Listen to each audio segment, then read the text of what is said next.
Malonda azali neveu ya Janine Mabunda. Ce qui voyait bakaté bato mususu ba yebité. OK. Janine Mabunda récompensé par Joseph Kabila. Majorité parlementaire ezali majorité ya FCC kaka oyo bango ba lobby esengeli ekole kanango. Vraiment. Et loko puissance moko etika les ezali biso peuple. C'est-à-dire biso toza contre ko diriger Seni ezali kozala d'abord naître. Il ne faut pas oser la partie pris. Janine Mabunda azali la lobby na yo azali mutema ya Joseph Kabila. Pour ainsi kawana po ba pesa yo majorité voté yo comme président ya Assemblée nationale. Et sengelo za la mutema ya Joseph Kabila. Tunda kase de ceux qui a démissionnaka. Sincèrement et que ezali pona mboka. Là c'est bien. Mais ba tu paye à cash. Ba se pelate na démission ya tunda kase.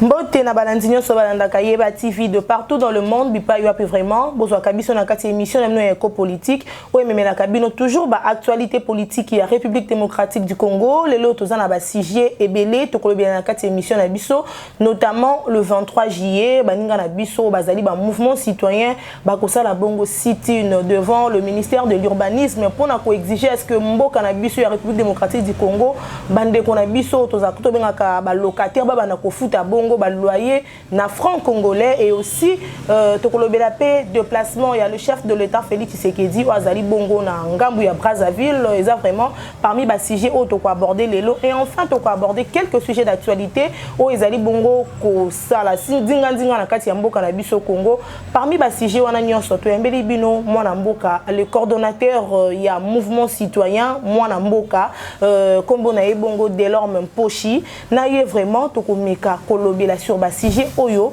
na avancé et na grande ligne émission na biso. Bonjour mon amboka Delorme Mposhi. Mbote maman Mopanzi Sango Abigail. Papa Toyo qui était bozabongo na activité mon le 23 juillet activité on est ko senga bongo boko ça la sit-in devant ministère ya urbanisme ya mboka na biso ezali bongo ko kambama na mwana mboka plus mo bilu to ko yeba objectif ya sit-in wana ekozala boni. Merci mon amboka. To mama Abigail na kotalisa bandeko nanu boye na kotalisa bino be bapanzi sango ete oyebi na lite citoyenne bato yo bazalaki bapesaka bango likanisi bosala boye suka bakosuka pona nini likanisi bandaki kouta epai na bino te yango bomoni ba mouvement ebele ba changer ba komi na politique. OK. Po bamoni eloko kosala lisusu ezali te yango bomoni bandeko mususu banda ndeko Joseph Kabila akenda bato bazali na eloko lisusu akosala te il faut babelaka Kabila azali lisusu na bokonzi te mais lokola biso ezalaki na eloko moko oyo bouti ko loba lisusu mouvement citoyen mwana mboka ezali mouvement créé na mboka na biso Congo l'objectif peut à défendre ba intérêt ya ba congolais sans toutefois bazala télécommandé par l'Occident. Voilà. Yango monito inisaki le kanisi ya totali ndenge dollar e komataka totali pe miyibi kuna bien sûr to kolobelango lisusu te po talaka ka bazali na kati ya boloko. OK. Bakendaki ko toucher même ba réserve oyo esungaka soki ba moni mbongo ekomi ko jouer lelo e mati soki ba chango na terrain bomoni ete mbongo ekomi quand même quoi ekomi moins stable mais bande kokuna ba yibaki pona kokende ko salisa ba maison ba bengi ba maison préfabriquée. OK. $38,000 par maison. Oyo to condamné pe na ba intervention mosusu zoya et pas ina bino kaka to kolobela ngope babimisa ki mosolo wana ekei lelo tango to koloba na bino dollar et cometi na ba 220. OK. Tocha exemple ya moto yo maman papa oyo akenda ko futela ndako na ye na $50. $50 wana équivalent à 45 000 parce que le régime tant que tozalaki d'abord na muzito loko la premier ministre dollar ezalaki na 90 donc ko kamata matata mponyo et jouer ndenge jouer qui wana tina banonande na bandeko ba tibala babadi banga ba ye kolanda si malelo tozali na si Sylvestre Ilunga. Alors ce qui pour moi dollar ndenge ko mataka tolobi était ce qui bozalaka na fonctionnaire azalaka payé en francs congolais. Voilà. Ba futaka ye 100 000 na 100 000 wana azwaka ndaku na ye na régime ya Muzito, na régime ya Muzito, donc Muzito, le roi premier ministre. Voilà. Azwa ki dollar ezalaki na 90. Ce qui a zunda kunaye ya 40 ya 50 dollars et lingi kola ki sa et nda kunaye futaka 45 000 francs. Okay. Mais lelo to koloba na bino awa. Après Muzito, Matata, après Matata, Badibanga, après Badibanga, Chibala, bon, et ainsi de suite. Nan tango to koloba na bino awa.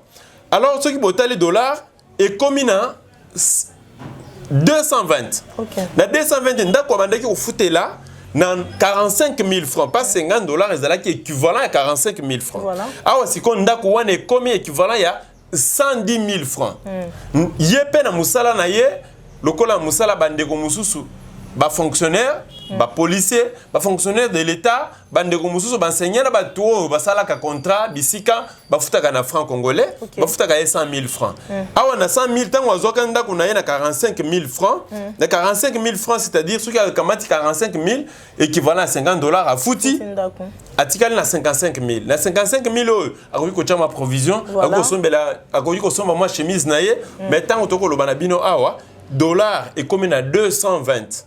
Donc le 55 les 100 000 francs au bandé ko foutaye et ils ont représenté les sous 45 dollars té et comme ils représenté 150 dollars. Ce qui a quand même 50 dollars à fouti na loyer à coller en ligne à pour ça la ligne. Et les 100 000 francs, les sous, ils ont représenté le 50 dollars T. Pour 50 dollars, ils communent à 110 000 francs. Yango tozo qui li kanisina bandeko ya mouvement citoyen mwana mboka, tolobi ETT, biso lokola. Toboya na biso politique. Toboya ko kende na politique. Vraiment. To tikali côté à peuple, toujours défendre peuple. Et là qu'on into ko sala pour na ko défendre peuple. Na dollar. Ce qui to lobby non dollar ekita et ko kitate pour réserve d'abord ya mboka na biso Congo. Miyibi ba ini ya Congo, ba botolango, ba zwango, ba kenda ko somba ba maison préfabriquée. OK. Alors, biso ko sala ni te esengeli l'état mboka na biso Congo, l'état na biso e banda est obligé ba bayer. OK. Ba bayer ba futa mbongo na monnaie locale. Monnaie locale ndeo to bengi lokola franc congolais. Ba futaka ezala garantie na yo futaka ngona franc, bazo ka dollar, bazo zo dollar. Bazuna nos dollars, bah 25 dollars par exemple, bah lobby 25 dollars NATO actuel égale combien? Non. Et zala, ceux qui ont 25 000 francs, ceux qui ont 50 000 francs congolais. Voilà les canisina. Biso yoto initié. Action il y a le 23. Oignon soit coutike. Et ça kaka balocataire te. Na babayar mususu parce que côté aux alapé, aux alana lupango moko. Mais libota famille na yo ezali munene bandeko ebele ozalaka na charge ebele osupportaka bandeko nyonso wana bazali na bandako te bazali na makoki mpe ya kozala na mapango te. Alors tokoki kosala ndenge bango nyonso wana tosangana na bango na terrain ya triomphal tokamati nzela tokei mpo ministre ya urbanisme et habitat ezalaka na ndako bomoni batongi sika nsima ya palais du peuple. Voilà. Nanda kwande sika ministère ezalaka tokende koyebisa ministère wana ete yo ministre oko sala musala totindelaka yo te. Fongola misu bandela musala 0. Peuple congolais azali na posa ya nini? Peuple congolais azali na posa futaka mbongo na monnaie locale na franc congolais oya biso po tala ndenge dollar to mbongo ya bapaya ndenge kotambolaka. Est-ce que vous êtes vraiment sûr que Makambo Bino Kosala le 23 juillet vous avez bon accepté parce que tous en cas d'état d'urgence déjà qui ça rassemblement à plus de 20 personnes tant yo initié lokoana est-ce que vous êtes sûr vraiment beaucoup aboutir na résultat à malam maman oyebi état d'urgence kandenge balobi to boyina bisote po oyebi ete to kosombaka bakasi ba cache ne tant mosusu est-ce que maladie ezali ba congolais ba komituna katango nyonso maladie ezali to ezalité est-ce que toko somba ba cache ne po makoki ya komema lisusu ya kelesi ezonga basenga ba parents ba futa lokola makoki ezalité lokola politique ba tchaki yango anje moni esimbi nango te ekosala lolenge nini mais biso tokoyebisa bino ete toko respecter mibeko et surtout na maloba mwana mboka Félix Tshisekedi Tshilombo oyo azali chef de l'État ya ko respecter ya 1 mètre la distanciation ekozala respecter tokola taper ba cache-nez oyo pona ko protéger mais tokende esika wana pona ko contester to la kisa ministre oyo babengi mwana mboka Mpius Mwabilu oyo azali ministre ya urbanisme et habitat to italisa ete mboka ikotambola malamu te esengeli peuple a bénéficier à bénéficier le lengeni ni po ina pe mokonzi mboka te esengeli pa banda kufuta na franc congolais. Vraiment mwana mboka de l'homme pochi déjà le chef de l'état Félix Tshisekedi azana ngambu ya Brazzaville bipa yo pipe akutana ki na moko ya ba homologue na ye président Denis Sassou Nguesso ou aza président ya Congo Brazzaville kasi moi motuna ezali rencontre na bango bino na mouvement na bino mwana mboka bomoni yango ndenge nini. Merci maman. Pour la rencontre na bango to voyage à mon mboka Félix Tshisekedi Tshilombo. Ceux qui ont profité d'Afrique, c'est bien. Ceux qui ont profité pour les occidentaux, wana to ko sepela nangote. Na ko pesa exemple.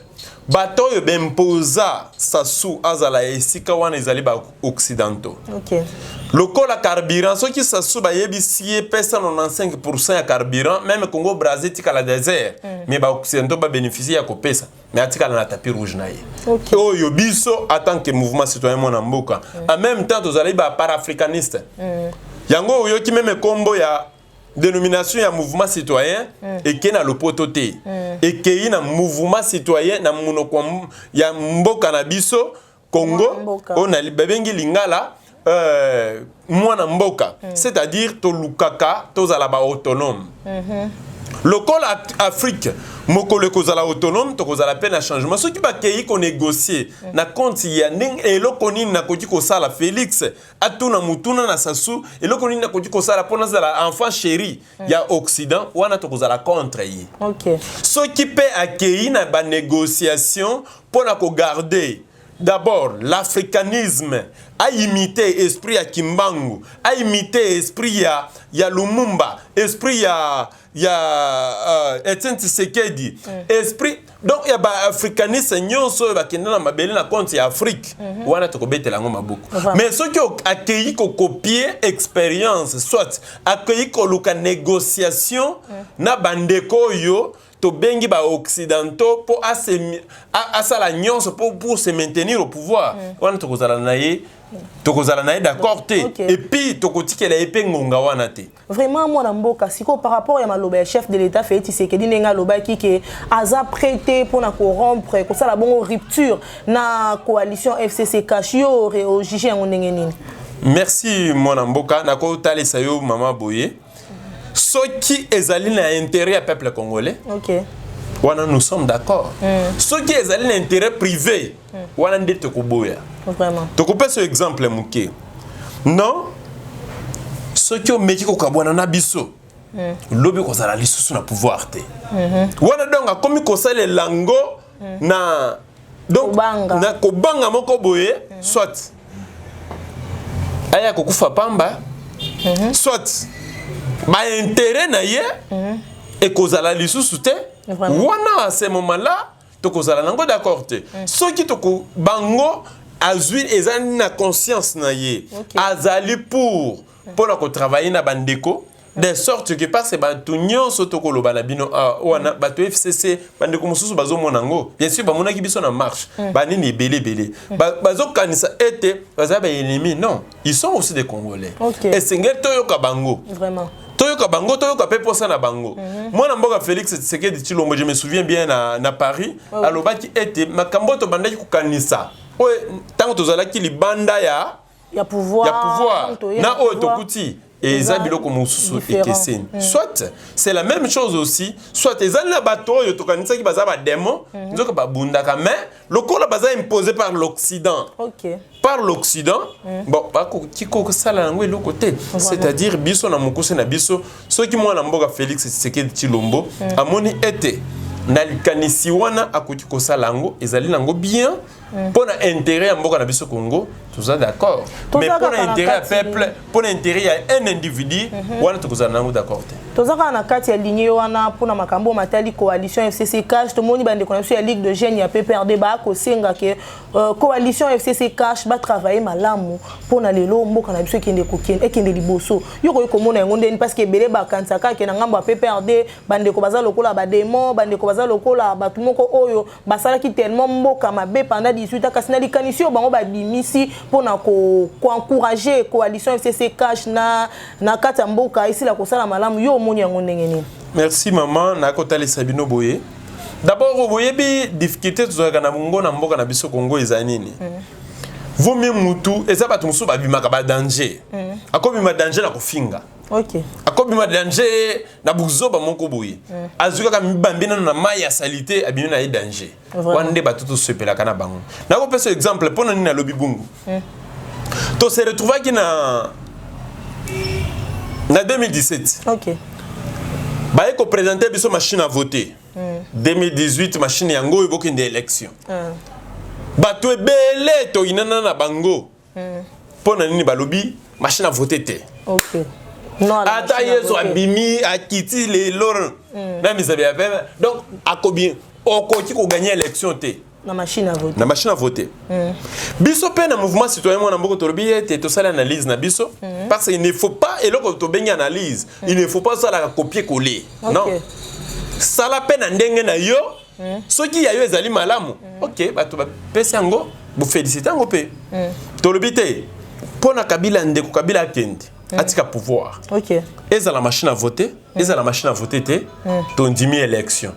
À condition que yé aza la candidate. Tant que ça la analyse wana bandeko nyonso bayinaka biso. Bayinaka biso. Tokei na maponami, to se retrouver na machine à voter. OK. To bandeko ko tambola lisu, biso to tambola ka te na machine. Oh non, to boy machine à voter te. Biso sala ka analyse na biso chango na mesa avec ou sans machine à voter, token d'élection. Non, bandeko comme ça ngamba IDPS pe balobaka avec ou sans. Non, bango période wana bango basalaka na marche wana te. OK. Wana bango balala ki pongi bango balobi ata soki boye na nini ata yeso ayawa akobima te. Wana tango nyo bango yeso bandaki ko tambola biso to boyaka machine. Mais ba traitaka biso lokola batoya PPRD. Voilà. To komi mona mboka Félix Tshisekedi Tshilombo akei na poto azupe ba conseil na ngonga wana mama batu nyonso ba traitaka biso lokola batoya PPRD. Lokola to liembongo et pas Joseph Kabila. OK. To boya ko trahir mboka na biso bien sûr ba mais yaka pe belé mais to boya ko trahir mboka na biso. Ezalaka analyse na biso. To yeko se retrouver moi na mboka Félix to bandi ko bunda pe na campagne na biso mais ezalaka apasi. OK. Parce que ko tambola ko teni. Okende na limité komaka ya soki ba moni yo ndimi machine à voter ba bambi yo mabanga. OK. Mais to bandi ko bunda na ko faire comprendre mutu nyonso wana na ndenge na analyse na biso. Okay. Mwana mboka Félix Tshisekedi Tshilombo, je pense que ayoka kambelela ya mwana mboka. Akei na poto kozonga na ye alobi avec ou sans machine à voter na élections. Yango bomoni bilili tokenda ko yamba na aéroport, to yamba ke parce que a compris na makambo. OK. Bakeye élection. Tant tozolo balabino awa. Félix Azali élu. Je confirme encore, élu, il y a machine à voter. Vraiment. Nazela kamutu moko na kati na bango. Oya loba no ata yeso yawa. Alati bazabala ya pembe. Ona banani wa. Akobimate. Bolinga totanga komba bato wana ezako. Oza kati ya télévision. Wana toko sala bango. OK. Toko sala bango. Alors, tant toko loba na bino Félix Azawa na lukaka mutu moko azo courage. Aya à contredire ba propos na biso azalaka te babanga ka bango nyonso parce que dès que lobby oh non ezali boy donc mais Félix c'est-à-dire à voter on a voté Félix Tshisekedi il est là président de la République moi na mboka pe Fayulu a réclamé que yende muto a gagné l'élection. Mais on gagné l'élection, a gagné l'élection à nini. Donc a gagné l'élection pour la machine à voter. C'est-à-dire que nous sommes vendés côté mais la machine à voter. Bah il faut comprendre biso que avec ou sans condition ezalaki quand moko na likanisi ya mwana mboka pesaka avec ou sans machine à voter to que ndema pona mime ndeko Kabila azala candidate c'est la seule personne na simana ye tozo mona mutu moko te akoki ko renverser l'opposition azala kité vraiment yango to travail qui na sens wana. Voilà, maman. Oui, Tobé Tamasolo Pétali élection déjà en 2023 to ça la sous-élection mususu to komona ba imboka ba ko telemela Ronsard Malonda na ebité soki bino na kana bino na mwana mboka bino boko soutenir ye to bino pe boko telemela ndenge ba te belé ba telemi to moni IDPS telemi to moni voir même la muka Jean-Pierre Bemba bimi lisusu na nzela pona kolobaka ka non na Ronsard Malonda lelo Ronsard Malonda et pas na bino boyambi candidature na ndenge ni na senya mboka na biso. Merci maman. Nalingaki d'abord na banda kotali Sabino Boy. Ronsard Malonda bato ba yebiyete. Après ba recherche, quand ndenge to sala ka analyse, oyo bino momo ko mona kaka ikenda ka liboso. Tolobaka non tribalisme to sali campagne awa. Bato mususu ba yeba botoli yango lokola bango bazalaki na ba contact proche na chef de l'état, ba betela ngo ba nzembo na bango soit disant ba chanson religieuse. Bakei bayambi bango bazui mosolo na compte na biso tanga ezalaki le kanisa na biso soki botangi texte na biso na texte oyo to sali to zana ba journaux eza même pas to komango na coin non même ACP a lobelango soki botangi yango okoko comprendre que même texte eza texte na biso mais basali yango baki kozwa mosolo et pas chef de l'état lokola to bandiko sali yango pona mosolo te tozo continuer na lit et là to koloba pona Ronsard Malonda bilili ezali bilili yango wana iko tali sabino tozalaki na marche oyo ezalaki initié parce que ezana batu mususu ba yebi ko interpréter te ezali marche à IDPS te ezali marche initiée par l'IDPS mais ezali qui mère marche à peuple congolais ndenge moko pe na marche à la muka ezali marche initiée par la muka regroupement politique mais ezali marche peuple congolais pe ba adhéré na nini yango monaki biso tozalaki na marche initiée par l'IDPS tozalaki pe na marche initiée par la muka pona koboya Ronsard Malonda pona nito koboya Ronsard Malonda voilà Ronsard Malonda azali neveu ya Janine Mabunda soki boye bakate bato mususu ba yebite Janine Mabunda récompensé par Joseph Kabila opération ya GoFundMe auto récolter ba moyen papa na biso Stéphane Kankou aux États-Unis azali ko organiser les biso collecte et à récolte bongo ya $15,000 à travers GoFundMe au kotika kana application wana et kopesa yo modalité à souscription au souscrit les autres azali bongo 72,000 abonnés soki kaka abonné moko à souscrire ne serait-ce que $1 ya pamba tozana $72,000 kachapé zali au zuka numéro au Steve Konde affiché ou associé mon animna na combo ya papa Stéphane Kankou monsieur Stéphane Kankou vient na biso Stéphane Kankou notre partenaire aux États à partir des États-Unis c'est Stéphane Kankou cash app pour contribuer kaka na combo Stéphane Kankou directement couper sa possibilité ya ko souscrire mbongo na yo Western Union ezali Manigram ezali M-Pesa, Tigo Cash, Airtel Money. GoFundMe pour contribuer pour na Yeba TV en tout cas et vous allez bien bingi pour te servir bino na lolenge bolingi la to servir bino $15,000 ezali belé mais pour na Yeba TV votre chaîne eza moutier ba soutien nyonso ko bosanango bozo sala kolona biso kolope abatela bino bosunga biso dans 1 ou 2 semaines toko kisambongo wana tout ça ba matériel sophistiqué ba matériel professionnel qui permettre à ce que notre réalisateur aka muisabino na misala wa kosala parce que bolobi Yeba TV c'est la qualité Yeba TV c'est le professionnalisme merci na bande ko nyoso ba soutenir biso kaka ndenge musalo ezokende to lembate ko bondela po na mboka na biso la République démocratique du Congo. Voilà makambo ezali ebele lelo soki tozui lelo tozo souffrir pona nini tant bozo sala analyse tant bozo sala calcul mais bandeko na biso ya IDP bandeko nyonso bazo nyukwama bazo se retrouver que lokola majorité na bandeko nyonso ba député nyonso tindaka na parlement lokola majorité parlementaire ezali majorité ya FCC kaka oyo bango ba lobby esengeli ekoleka nango vraiment et la puissance moko etika les alliés biso peuple. C'est-à-dire biso toza contre. Ronsard Malonda oyo azali neveu ya Janine Mabunda a se retrouvé esika wana lokola président ya Seni. Président ya Seni ezali ko diriger Seni ezali kozala d'abord naître. Il ne faut pas oser la partie pris. Pour les ceux qui yosa fanatique. Même na balle ceux qui tozui arbitre azalaka fanatique. Il y a Mazembe la kopesa la kopesa exemple ya nini ba équipe ya mboka na ngai la kopesa exemple ya Mindelete oyoki no équipe ngani non la kopesa mboka na ngai donc on est nationaliste fanatique ya Mazembe ceux qui Mazembe azobeta na 20 club et kaza fanatique ya Mazembe akozala obligé azala kaka sima ya a privilégier kaka Mazembe voilà. Ndenge moko pena Seni Seni tozo kenye maponami soki yo zali mutu ya FCC ako privilégier kaka FCC toko continuer konyo kwama vraiment lokola ye azali neveu ya Janine Mabunda Janine Mabunda azali na lobby na yo azali mutema ya Joseph Kabila po esika wana po bapesa yo majorité voté yo koma président ya Assemblée nationale esengelo za la mutema ya Joseph Kabila OK ne esika wana bakamata lisusu bacha neveu ya Rosa Malonda neveu ya Janine Mabunda oyo azali muto babengi Ronsard Malonda ekosala biso pasi boko se retrouver na 2023 bakopesa bako ekozala lisika lokola ya Katumba Monke oyo ekozala bakombo oyo bakomaki na kingakati nde kobima soki tondimi Ronsard Malonda bakombo nyonso listo nyonso bakosala na kingakati kuna soki ondimi présenter na mwana mboka Félix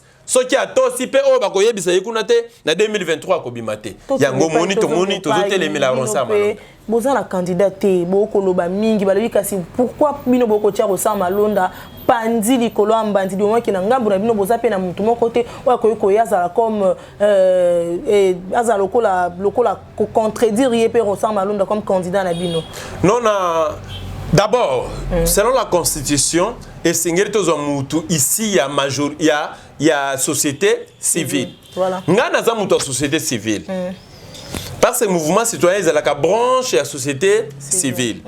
Nana ebisi bino ke tozana ba candidat. Neti nani? Tozana ba Christopher Ngoy. OK. Tozana ba Paul Sap. Mais Christopher Ngoy ba ko akizi aza candidat moko proche ya cash. Yo bino boko tindeli supo na nini? Non, ezene loko moko bato bazo confondre. Ezali pro cacheté. Bato yo parce que avant régime, tant que tozala ki na régime ya Joseph Kabila, société civile.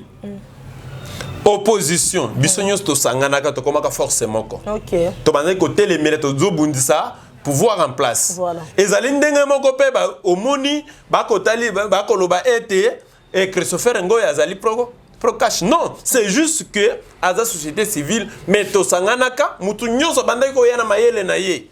Parce que vie Poka Kabila kende. Poka Kabila nanu. Bela ba nyonso bino Kabila mutu moko. Non, Kabila c'est parce que yende mutu bandé ko chapeauter d'abord. Pouvoir na bango ya mabe wana obomoni yango aboyaka ke état de droit existait na mboka na biso Congo abandaki ko bomandenga alingi est-ce que tango mwana mboka Félix Tshisekedi Tshilombo azui pouvoir botana na ba généraux ba komi ko batama vraiment so ki kaka PCR usine au filmer boye donc aleli akofukamela yo tu sens que il y a eu quand même la démocratie oyo ndeko Kabila parce que na benga ka mwana mboka te po na nini soki botuni ngai na kotalisa bino ete po azalaka na nationalité douteuse yango na benga ka ye ndeko Kabila mais Félix azalaka mwana mboka Félix Tshisekedi voilà mwana mboka de l'homme pochi mwana mboka de l'homme pochi tozaka na kati émission na biso to meka kobeta pe masolo matali justice ya mboka kitoko to moni bongo ministre ya justice Tunda ya Kasende auti bongo na ko démissionner bino na kati ya mouvement citoyen na bino boyambaki message wana ndenge nini merci soki ngai na koki ko répondre boye pona nini na ko répondre yo na kopesa bino réponse je ne pense pas que banda batu banda ki kopesa ba biyano oyo ezana muto apesi bino azalaki branché na vérité na kopesa bino lelo. OK. Tunda ya Kasende soki a démissionnaka. Sincèrement, et que ezali pona mboka. Là c'est bien. Mais ba tu paye à cash. Ba c'est pelaté na démission ya tunda ya kasende. Pona ni selon les accords, ba tu ba induire biso na erreur makasi ezali bisigna signa. OK. Ba koro ba signaka ceux qui wana démissionné et sengeli ka muto kana bango azonga esika wana. Ezali lokola Satana boté bana na emisatu. Satana ezali nani? Ezali Joseph Kabila. OK. Aboté bana na emisatu. Ceux qui aboteli bino Pius Mwabilu. Aboteli bino Tunda Kaseni. OK. Aboteli bino Shadari. Bango nyonso baza bana na ye baza na makila na ye. Vraiment. Kokende na ye to kotikala na ye ezali ka ndenge moko. Bande ko na biso FCC ba s'organisaka avant. Avant gouvernement ebima. Ba s'organisaka que mutu nyonso ko banda ko sala mandat moko, c'est-à-dire une année, selon l'organisation interne de la banque. Nayebi kaka lokola ba mesana ko buma, tango na ko lobana bino awa, na ko banda ko fana lisusu na ndako na ngai te. Na ko kendena no na batami quelque part. Na état de droit, na état de droit oyo to ko lobana bino, to se retrouver na ba cache ne, to komi ko lata na ba cache ne, magistrat azoya azoya kosambi bisa azoya na procès na kiti na ye andako mais ça n'a aucun état de droit. Vraiment. Mais pour na kiti wana ezali liberté, c'est-à-dire ba changer stratégie à Koboma. Alors na sens wana bandeko wana bayokanaki na 5 ans ministre de la justice a cause la remplacer 5 fois. Na 5 ans mandat Félix ministre urbanisme et habitat a cause la remplacer 5 fois. Na stratégie ni yo ko kiko banda ko finga Félix tango banda ko finga ye toki o lobi non Félix aloba ki ba démissionner na yote ezaka yo mutozo ozo ya loko selon les accords botala bande ko nyonso wana ba ko démissionner. Je vous informe que kolobato comme en 2023 boko se retrouver na ba ministre nyonso FCC ba ko za remplacer par 4 personnes, c'est-à-dire na bango ba sa lokola 5. Mutu nyonso wana asignaki 5 ans, donc une année. Ceux qui les ont tunda kasenda démissionné, mutu mususu ko remplacer ye et kozala mutu ya FCC selon les accords.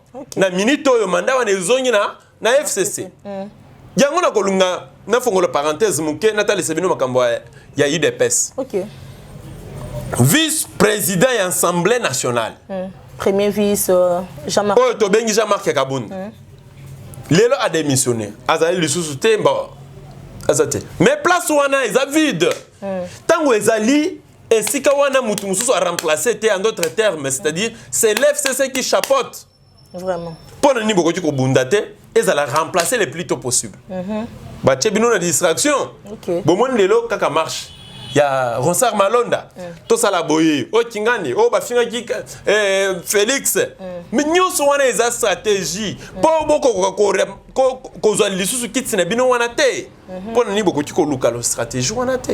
Donc des missions il y a tunda, c'était de ezalaki déjà prévu na 2018. OK. Eza carte ba dessinant. Vraiment. Tango comme en 2019, pour que le ministre il y a justice azalaki déjà nenga zawana azali na batuna ya yebike toki bokei après ye kozala kingani mandat koloba esila okomona batu le 4 ministres batu 4 personnes bakozala récompensé. OK. Le 24 juillet à Ouaba, Kobandela Makambo, Matali, procès 100 jours. Donc, le directeur de cabinet et chef de l'État, Monambo Kavitel Kamere, à cause de la Lissoussou, on doit avoir devant la barre pour qu'on samba, Babignon, Sozaki, Liboso, et Keibongo à 0. Il y aura coupé sa chance par rapport à la prestation de Yoko Zamokolo le 24 plutôt. Merci, maman, Nakota les Sabino Boye. Ezali, batu ebele na réseaux sociaux, mais batu ebele babenga kingai. Balobi na ngai mission na yo ezali accompli na loba ki za mission na ngai eza complété. Ngai na ndeko Kamere tutikala kozala na conflit personnel te. Oh non to welela na ya Amida te. Oh non to welela na ye mbongo ya l'état te. Mais to sala analyse to lobaka ete ndeko Kamere azali a sauver du pouvoir. Pour ça na ye ezali pour akoma pe président ya mboka Congo. mais président wana soki bozui bokamati bocheye mutaza a soit fait du pouvoir azala lokola dirkab ezali muto babengaka agenda chef de l'état. OK. Soki bocheye esika wana kozala na posa kaka na projet ya malamu ezoya akovande lango po ye pe asali lango bala sima. Voilà. Yango tolobaka tolansa campagne ya mouvement citoyen mona mboka tocha campagne ya qui va te trahir. Voilà. To yebaki. Mais to yebisa quand même na message na biso yebisa ka Félix Tshisekedi Tshilombo. To yebisa ka ete nani akoki ko trahir yo muto akoki ko trahir moninga ezali kaka muto azali na même objectif. To pese exemple terre à terre. Lelo maman yo ozali journaliste. Est-ce que nakoki ko trahir na domaine na yo? Non. Soki nazana na posa na yo. Maman oza wapi? Est-ce que tu as fait l'émission? Na ko trahir yo te na ko luka. D'ailleurs, okende liboso pomba la sima obenga kanga na ba émission ya mine. OK. Mais ce qui nga nazana kana posa pe na comme journaliste moko boye, y a danger na ko luka jamais yo évoluer. Na ko luka ndenga na avancer. Yango to lansaki na campagne wana qui va te trahir. Na ya ko trahir mokonzi ya mboka. Na ya ko trahir mona mboka Félix Tshisekedi. Ezali kaka oyo pe azali assoiffé ya pouvoir. Anani azalaki assoiffé ya pouvoir ya tout autour ya Félix Tshisekedi. C'était Ndeko Kamere. Yango to lobaka mwana mboka Félix kamata pesa ye musolo. Chaye aleka afanda. Ce qui azana posa azonga na 2023 bien sûr. Aya na 2023 mais azala zinga na yote. Même moi na mboka Félix Tshisekedi totokaka porte ba porte ezalaka soudé na likanisi ato solo na ye. Yango moni mwana mboka tikala ko yamba ba activiste te. Mwana mboka tikala ko yamba même bato a reconnaître na discours na ye ya investiture te. Atikala ko yamba bango te. Mwana mboka Félix Tshisekedi atikala ko zonga même pas na ba famille ba victime te. Mwana mboka Félix Tshisekedi atikala même pas ko reconnaître ya azo même sika lokola ba rompo wileri na sengaka rompo wileri boko mona wana bachango espace de victimes de l'alternance. Batonga bisika wana et si comment on peut reconnaître ba victime alternance. C'est ça. Ba de ko bazali ebele ba tongela bango et si ka wana pona reconnaissance.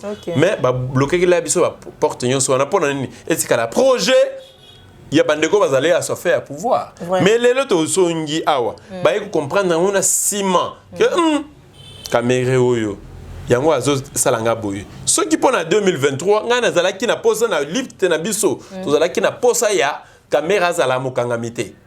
Tout ça là qui n'a pas ça ya moi na mboka Félix Tshisekedi Tshilombo a travaillé comme en 2019 na ye a bandi pouvoir na ye ti 2023 azalana kal mon côté o ezo bloqué ye asala musala mais le kola mutu wana azalaki oyo musala na izali a bloqué ye na banini nyonso yango to lukaki be balongola ye bisika wana Félix ce qui a travaillé malamu toke na 2023 akuti pe kozala na chance azu deuxième mandat to pesi pe deuxième mandat vraiment mais ce qui a na chance te akuzaka lokola ba François Hollande asali kama mandat na ye moko akei na ye lobby biso ki pena le 24 juillet au mona mboka Vital Kamerhe ye liboso ya justice congolaise ke ba quitter bino bokoloba ni na kana bino na mwana mboka bon na compte na biso justice ndekata kamakambo.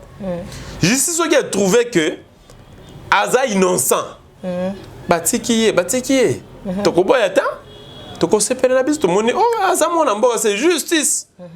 Mais ceux qui peut écouter les sources de justice écouter que non Aza li source na manzaka na liwa ya juge Yani. Mais akokamata so bache maboko. Mais po bolongola bolobaka na ye non Bukoma ba John Cena na nini na procès wana alongola John Cena alongola ce qui ezali que ye azali pe na kati ya makambo wana mais ce qui ba libérer pour na makambo de détournement kaka biso moko le susu to kotele melango pour balandela pe makambo ya juge. OK.